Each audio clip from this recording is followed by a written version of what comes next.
मुइज़ फिर मैं अब असद निज़ामी की तरफ ये सवाल भी ले जाऊँ कि असद साहब माशी फ्रंट पे क्या पाकिस्तान जो है उसको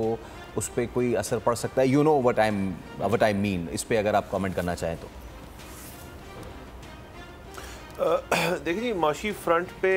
यूएस पाक रिलेशंस जो हैं वो एक बहुत ही बुनियादी वजह उसकी यही है कि हमारा जो सारा इकोनॉमी का पहिया पिछले 3 दिन से चल रहा है वो it's under the guise of the IMF programme. अच्छा, अब मैंने जैसे ब्रेक से पहले भी जिक्र किया कि इसको ये हमें बिल्कुल समझना नहीं चाहिए कि अगर कोई तब्दीली आती है वाइट हाउस में, जैसे डेमोक्रेटिक गवर्नमेंट आउटगोइंग होती है और रिपब्लिकन गवर्नमेंट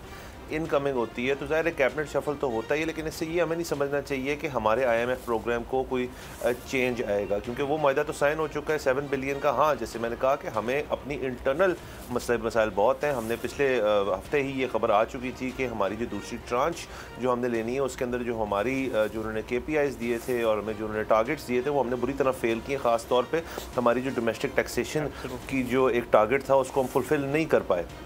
अच्छा, अब अगेन मैं ये फिर से दोहराता जाऊँ कि उसका ये मतलब है कि हम अब जाके जब अक्रॉस द टेबल वो कौन से लोग बैठे होंगे, आया वो यही IMF की टीम होगी, पॉसिबली यही होगी, लेकिन जाहिर है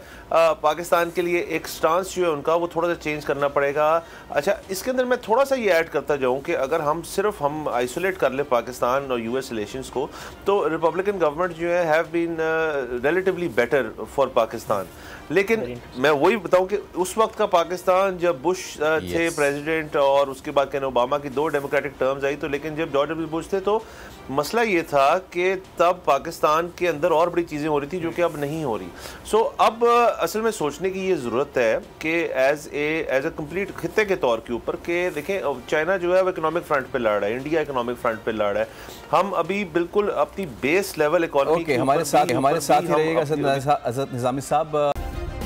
सब्सक्राइब करें और बेल दबाएं ताकि कोई खबर रह न जाए।